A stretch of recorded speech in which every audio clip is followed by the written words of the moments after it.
എന്തെങ്കിലും ഒരു പണി നിങ്ങൾ ഒടുക്കി മാഷ്, മനസ്സിലായില്ലേ?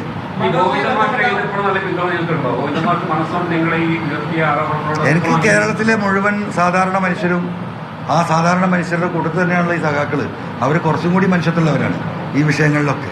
സ്വാഭാവികമായിട്ടുണ്ടാവില്ലേ?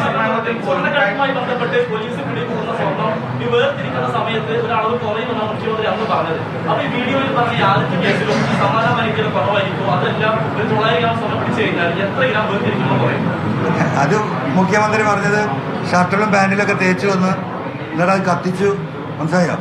എന്തിനാ അദ്ദേഹം ഇതിന് പണിയിൽ നിൽക്കുന്നത്? ഇനി അങ്ങനെ പിടിച്ചാൽ തന്നെ 102 ഒരു മിനിറ്റ്, നിങ്ങൾ ഗൗരവമുള്ള കാര്യങ്ങൾ ഗൗരവമായിട്ട് ദയവായി കേൾക്കുക. ഇനിയിപ്പോൾ അങ്ങനെ പിടിച്ചു ട്രൗസറിലും ഷെഡിലൊക്കെ തേച്ചിട്ടാ വന്നതെന്ന് വിചാരിക്കുക. അത് കത്തിക്കണ പണി പോലീസിനല്ല. 102 CRPCയിൽ ആ സാധനം നേരെ കോടതിയിൽ കൊണ്ടുപോയി വെക്കുക. മജിസ്ട്രേറ്റ് ഇതാണ് സാധനം, അതിൽ സ്വർണ്ണുണ്ട്. മജിസ്ട്രേറ്റ് അവിടുന്ന് ഓർഡർ ഇടും, അതിനൊരു ഗാർഡിന് ഫിക്സ് ചെയ്യും. ഇത് കൊണ്ടുപോയിട്ട് എവിടെ കത്തിക്കേണ്ടത് വെച്ചാൽ ആ ലീഗലായിട്ട് കത്തിക്കും. അവിടുന്ന് അതിന് ലീഗലായിട്ട് സർട്ടിഫിക്കറ്റ് വാങ്ങും. ഇത് കത്തിച്ച് കഴിഞ്ഞപ്പോൾ എത്ര സ്വർണ്ണ കിട്ടിയ മജിസ്ട്രേറ്റിനെ കൊണ്ട് റിപ്പോർട്ട് കൊടുക്കണം, മനസ്സിലായോ? ഈ എല്ലാ പണിയെടുക്കുന്ന ആരാണ്? സുജിത് ദാസ്, മനസ്സിലായോ? എന്നിട്ട് ഇങ്ങനെ എന്താ പറയാ, പോട്ടെ.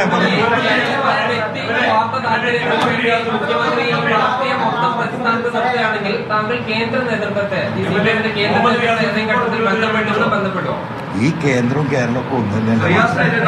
ആരോട് പറയാം, ആരോട് പറയാം? ഈ പരസ്യമായിട്ട് പറയണ്ടേ?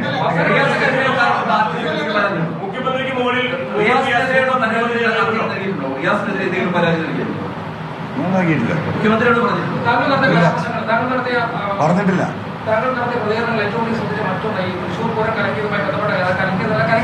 അങ്ങനെ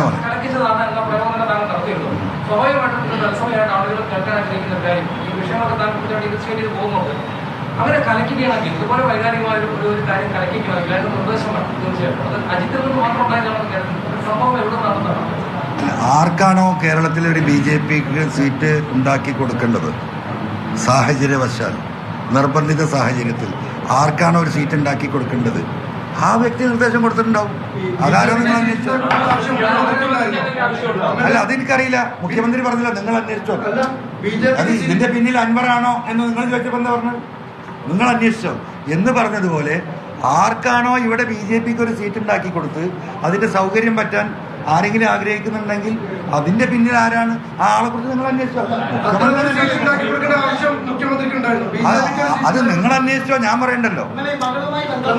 ഇവിടെ BJPക്ക് ആർക്കാണോ ഒരു സീറ്റ് ഉണ്ടാക്കി കൊടുത്ത് അതിലൂടെ കേന്ദ്ര നേതൃത്വവുമായി ചില അഡ്ജസ്റ്റ്മെന്റുകൾ നടത്താൻ ആർക്കാണോ ആവശ്യം ആ വ്യക്തി നിർദ്ദേശം കൊടുത്തിട്ടുണ്ടാവും. ആർക്ക്? ADGPക്ക്. ആ വ്യക്തി ആരാ എനിക്കറിയില്ല.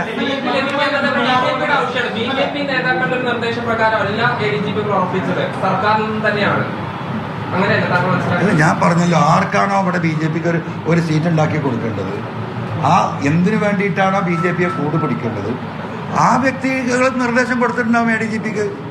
ഇതിൽ BJPയെ കുറ്റം പറയാൻ പറ്റില്ല. BJP നല്ല ഫൈൻ പ്ലേ അല്ല കാണിച്ചത്.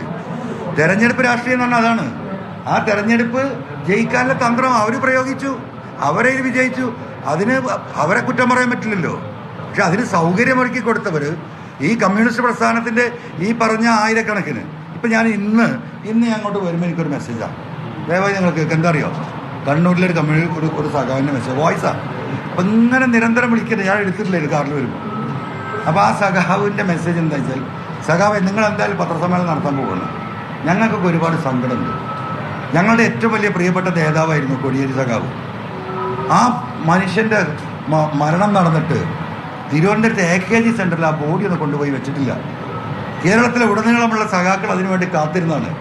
ഒരു നേരത്തെ യാത്രയപ്പിന് ആ സഖാവിനൊന്ന് കൈ ഉയർത്തി ഇൻകിലാബ് വിളിക്കാൻ വേണ്ടി കാത്തുന്ന ലക്ഷക്കണക്കിന് സഖാക്കൾ ഈ തിരുവനന്തപുരം തൊട്ട് കണ്ണൂർ വരെ ഉണ്ടായിരുന്ന MLA. എന്നിട്ട് ഞങ്ങൾക്ക് ആർക്കും ഇത് കാണിച്ചു തന്നില്ല. അതിനൊരു സാഹചര്യം ഒരുക്കില്ല. ചെന്നൈയിൽ നിന്ന് നേരെ കണ്ണൂർ എയർപോർട്ടിൽ കൊണ്ടാക്കി പിറ്റേ ദിവസം ശവദാഹം നടക്കി പിരിച്ചിട്ടു.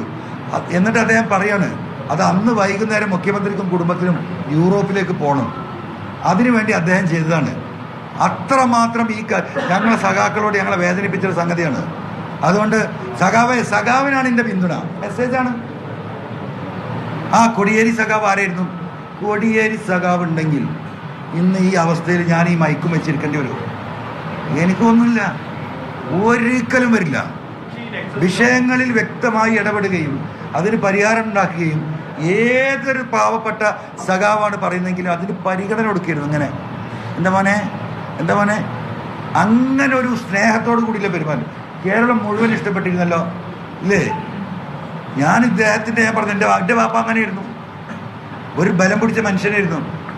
പക്ഷെ എന്താ വെച്ചിട്ടുണ്ടെങ്കിൽ ആ ബലം പിടിച്ച എല്ലാത്തിലും ഉണ്ട്. അത് മക്കളായിട്ടും കാര്യമില്ല, ഇനി ഉമ്മയായിട്ടും കാര്യമില്ല. അപ്പം അങ്ങനെ ആവുമ്പോൾ എല്ലാത്തിലും അങ്ങനെ ആവണം. മക്കൾക്ക് വേറൊന്ന്, മരുമക്കൾക്ക് വേറൊന്ന് ഇല്ല. എല്ലാ മനുഷ്യരോടും ഒരു നീതിയായിരുന്നു എൻ്റെ ഉപ്പാക്ക്. ആ ഉപ്പയാണെന്ന് ഞാൻ മനസ്സിലാക്കിയിരുന്നത്.